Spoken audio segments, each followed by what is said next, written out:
On this episode of Cape Media News, in Hyannis, hundreds march for gun reform as part of the nationwide March for Our Lives. School social workers are safe for now following a vote by the Dennis-Yarmouth Regional School Committee. A 55-day project on the Sagamore Bridge is set to begin in early April, and we take you inside the new 10 Pin Eatery in the Cape Cod Mall. These stories and more, this is Cape Media News.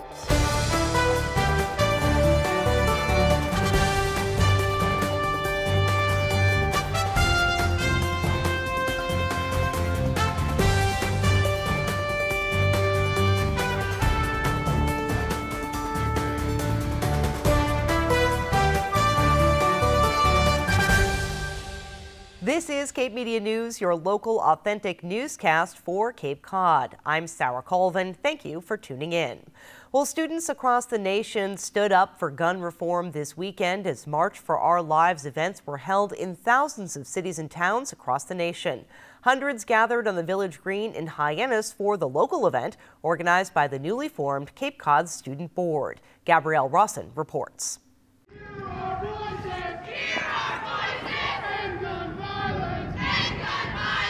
I have grown up watching children my age being murdered in their classrooms because of lack of mental health services, gun control, and school safety protocol. We are 14 to 18 years old. We are children. We should not have to be terrified to go to school every day. A Facebook post, an Instagram, a snap, a tweet simply does not cut it any longer. It's time for us to stop waiting for action and for us to start demanding and taking action.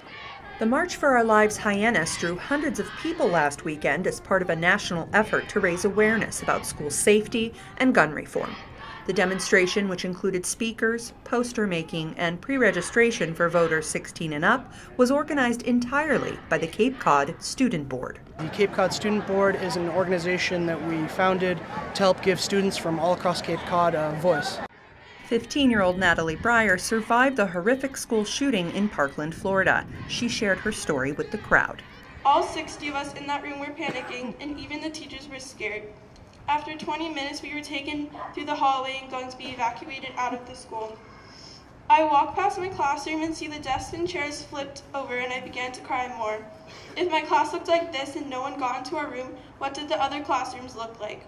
We stepped over broken glass and out the door.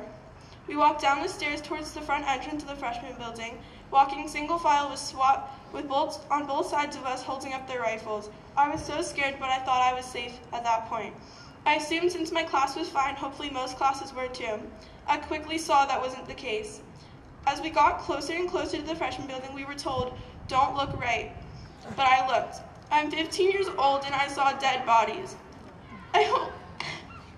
I only looked for a few seconds because as soon as I saw it, I turned the other way. Students asked for stricter gun laws and urged politicians to take a stand. We must stop the sale of military-grade weapons. I think gun shows are a huge problem and people just getting their hands on guns way too easily. It's unfair to see on the news instead of seeing like a student got into Harvard, I see students shot dead. It's sad. I don't want to see my peers die. They say we're too young to have an opinion about something so big and complex. They say that there's no point in us speaking up about it if we can't make any changes. Well, I have a message to all the big guys sitting in Washington. 4 million students turn 18 this year, which means 4 million new voters, which means that if you choose to continue to ignore our voices, that we will vote you out. For Cape Media News, I'm Gabrielle Rawson. And those leaders of the newly formed Cape Cod Student Board say they will continue to work to support issues of importance to students here on Cape Cod.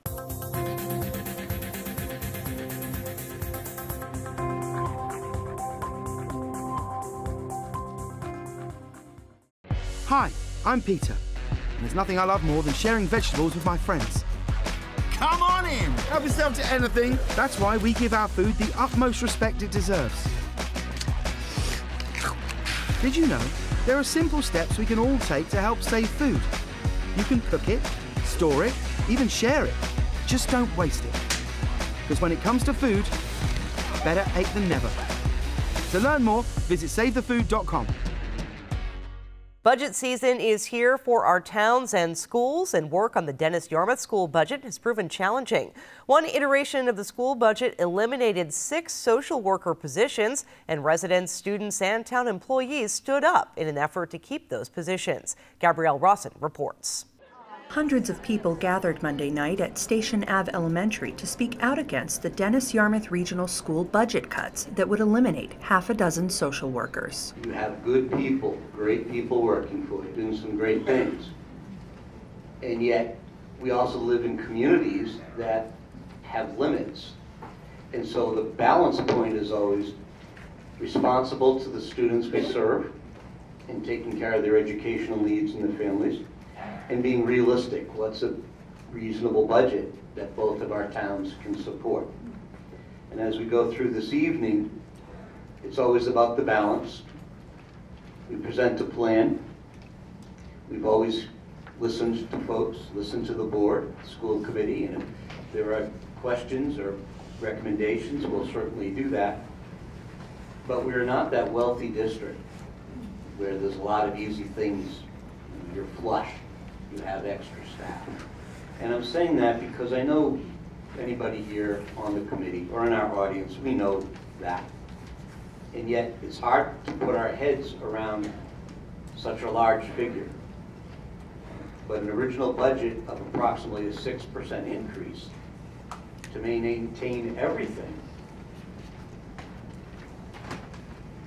My sense was all groups thought that was unsustainable. The committee heard passionate pleas asking the board to reconsider. I know several students, several of my friends, many of them in this room right now, whose lives have been saved from suicide because of social workers. We feel like you are treating us not as students, but as clients, or as business partners. We are people, we have needs, we need to be taken care of. I realized that I could have been one of the students that needed the social emotional support when I was younger. And I come back and it's very disappointing to see what the Cape has turned into. But we really need to look at the students that we're educating, and if we're seeing a large demand in social emotional learning, there should be an increase in the social emotional teachers, and they should be in the gen ed classroom. We talked about keeping our core educational group. We need to understand that our social workers are part of our core educational group. If our students aren't prepared to learn going into the classroom, it's not going to make a lot of difference in terms of what we do. I am a state social worker, and I work with all of the social workers in this district and all over Cape Cod. I know every social worker in every school. I am in every school all the time, and I can tell you your social workers are saving children's lives every day. The first course you ever take when you learn to be a teacher is about Maslow's hierarchy of needs.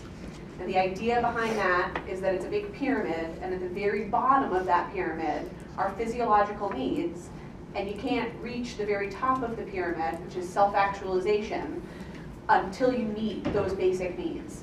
And if we're talking about an achievement gap, we're taking away the people who are helping meet those basic needs. Although the committee voted on a budget that keeps the social workers, their job security is temporary until town selectmen can approve the $60.6 million budget and present it to voters. Because it's not a happy situation, but I'm very happy that so many people came out. It just showed how much, it shows how much you care for the students, you know, from the teachers to everybody, and people that weren't able to come or speak and did send emails. Again, it's not a happy situation, but it makes me happy that the concern is there. For Cape Media News, I'm Gabrielle Rawson.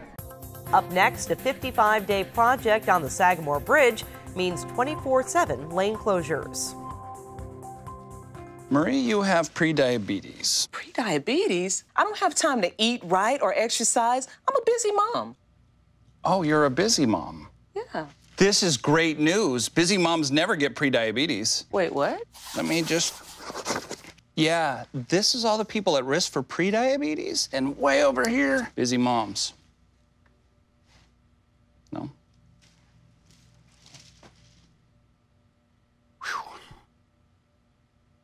Memorial Day is just 2 months away, but bridge traffic might feel like summer sooner. The Army Corps of Engineers is beginning a 55-day project on April 2nd, and that'll mean 24/7 lane restrictions. We heard from the Army Corps at a recent meeting held at the Hyannis Transportation Center.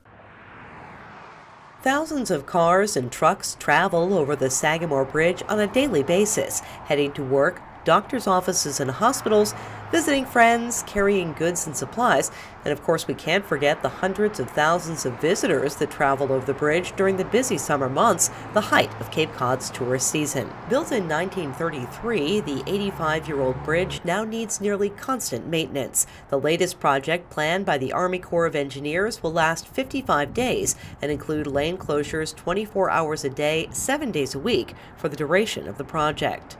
Transportation officials, lawmakers, and the business community filled the conference room at the Hyannis Transportation Center in mid-March to discuss the project with the Army Corps of Engineers. We're here, as I said, to provide you really information on the scope of the upcoming contract that we have, talk about the schedule that has been proposed and that we are working for with our contractor, and really to talk about this joint replacement contract that we're working on. Contractor R. Zappo of Stoughton will complete the $1.6 million project to replace damaged roadway joints. The Army Corps says the repairs are unavoidable. This joint was installed in 2007, and just lately we've had some concrete issues where the concrete's been breaking up. We've had snowplow impacts that have fractured some of it. We have exposed support boxes for it, so it's just been taking a beating lately. When we go out, we've patched it with both pavement, regular cold patch pavement, as well as special concrete that's supposed to last a little bit longer when there's movement involved. We've had some success in patching it, but they don't really hold up over time. And in order to get that work done, lane restrictions are also unavoidable. The primary work that's driving the schedule and the lane restrictions on the Sagamore Bridge is this replacing of the modular joint. It's where the steel superstructure of the bridge meets the concrete abutment, the south abutment. It's the expansion joint, so there's bridge bearings at this location that accommodate the expansion and contraction of the steel bridge, so it has to move back and forth. And those lane restrictions will begin at the beginning of April. We're going to get started April 2nd right now is the first day that we'll take a lane on the Sagamore Bridge. We'll complete phase 1 to completion, then move on to phase 2 and phase 3. There is a hard requirement in the contract to be off the bridge before Memorial Day.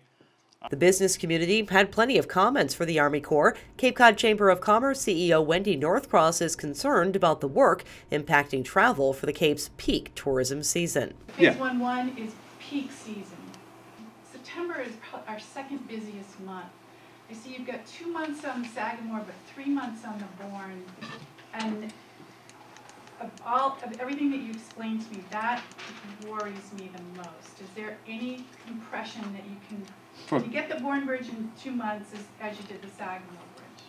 That's the hard lesson that we've learned in prior bridge closings. And I think my other question is too, what would happen if we don't do this work right now? If we had an impending new bridge project in 3 years.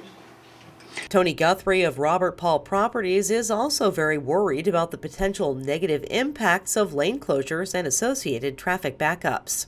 It's infuriating because you're sitting here, your pocketbooks aren't going to be impacted. None of you people that are talking about this or managing this, pocketbooks are going to be affected. Small businesses are, big businesses are, the people that fund this kind of work is going to affect it, and it gets announced 3 weeks ago that, oh, by the way, we're closing the bridge down for 55 days in the springtime. That's insanity. Cape Cod Regional Transit Authority Administrator Tom Kerr organized the recent meeting. I will continue to monitor it. I hope the idea of more websites and cameras around the bridges could be considered. I know the legislative delegation is here now talking to them, so I think some good will come from this, and we'll continue to monitor, what goes on in this project. But as was raised by others, there's subsequent projects down the road because those bridges are 83 years old. So, while the Army Corps made it clear that this recent meeting was not an opportunity to discuss bridge alternatives, they did say a task force has been organized to continue to look into the possibility of a third bridge or a new, wider, more modern bridge that can accommodate today's volume and today's vehicles. Meanwhile, you can expect delays heading on and off Cape during peak times when the work begins April 2nd. Up next, we get a sneak peek at the new 10-Pin Eatery coming to the Cape Cod Mall. This year, patriotism shouldn't just be about pride of country. It should be about love. Remember that to love America is to love all Americans, because love has no labels. Bowling, drinks, food, laser tag, and more, all part of the brand new 10-Pin Eatery opening in just a few short weeks at the Cape Cod Mall. We got a sneak peek of this fun new facility. We're in the mid part of the build here at 10-Pin Eatery, located at the Cape Cod Mall. We're about 2 to 3 weeks away from our what expected to be opening date. Construction's going on right now behind us, as you can probably hear. It's going to be a little over 25,000 square foot facility that features fine dining, bar with 7 big screen TVs, entertainment for the whole family with 11 lanes of bowling, laser tag, and full arcade. We're very fortunate to partner up with Ryan Family Amusements. They came to us a couple of years ago with this idea, and they wanted to partner up with a local restaurant that brought a little excitement and good food to the scene. And they've been fans of ours, as we have them, for a long time. And it's really, the stars aligned. It's almost too good to be true. I don't want to jinx myself, but it's been awesome. Oh, we're super excited. It's these guys from Chapin's are just the best. We've had such a great rapport with them, and things are really looking good. The bowling is the biggest part. What we bring to the table with our new menu that our chef Kevin Violet's put together is going to be a great addition for the town of Hyannis and the mall in general. So the buzz behind that is phenomenal. Ryan Family Amusement is really geared towards families, and that's still our main focus. Mom, dad, the kids, but this one, obviously, with the restaurant and the bar, will have a little more of an adult element to it. And but we're still very excited about the entertainment for the family, and that's really what we've built our business on, and that's what we'll continue to build our business on. 3 weeks. That's what we're saying. We've fell a little bit behind. I think the weather caused some problems. We're hoping to open April 9th, soft opening, and be ready for the vacation week.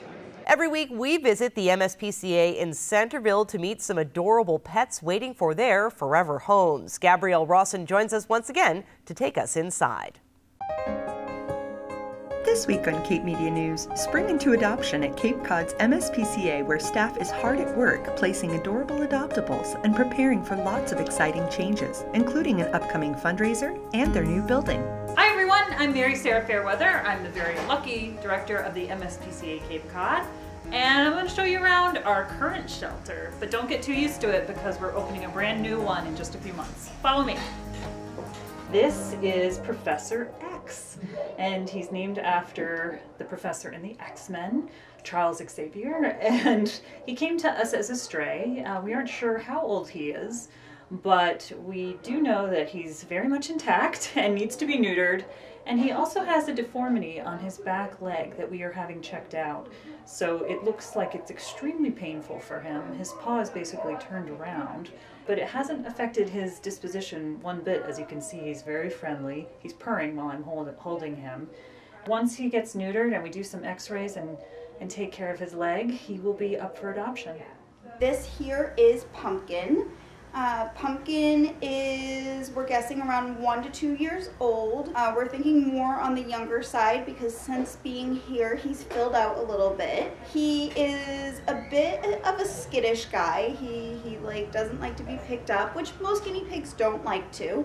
But once you have him, he enjoys being held. He is looking for a guinea pig friend, preferably male so that we don't make babies.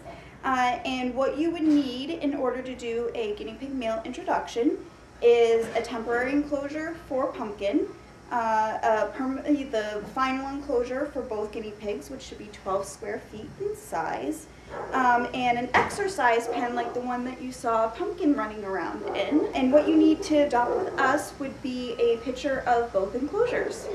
His adoption fee is $25. So we're super excited to announce our very first kitten socialization fundraiser, which will be held on April 7th at Cape Space in Hyannis. So from 10 to 12 on April 7th, we will have 2 litters of our foster kittens available for playtime with families. And we encourage everybody to sign up online right at our website at mspca.org/Cape, because those slots are going to fill out very quickly. So what we're doing is charging $10 for 20 minutes with our kittens, and it's a wonderful way to provide socialization for our kittens and also to help raise funds for our adoption center. So as you can see behind me, we've got just a little project going on. We're super excited about our new adoption center that will be opening sometime this summer, hopefully sooner rather than later. So stay tuned for more details about all of the wonderful new programs that we'll have available in our new building. Remember that the MSPCA is open during construction, and if you'd like to adopt Professor X, the sweet short hair, or Pumpkin, the friendly guinea pig, call or visit the MSPCA of Cape Cod today. Well, we are certainly looking forward to completion of the new MSPCA facility in Centerville. We're also looking forward to longer days. Today we saw the sunrise at 6:30 a.m. and set at 7:02. By April 16th, the sun will be rising before 6 a.m., just a minute before at 5:59. It sets at 7:22. And then by May 22nd, sunrise will be at 5:15 and we'll have our first 8 p.m. sunset. And of course, summer begins on Thursday, June 21st.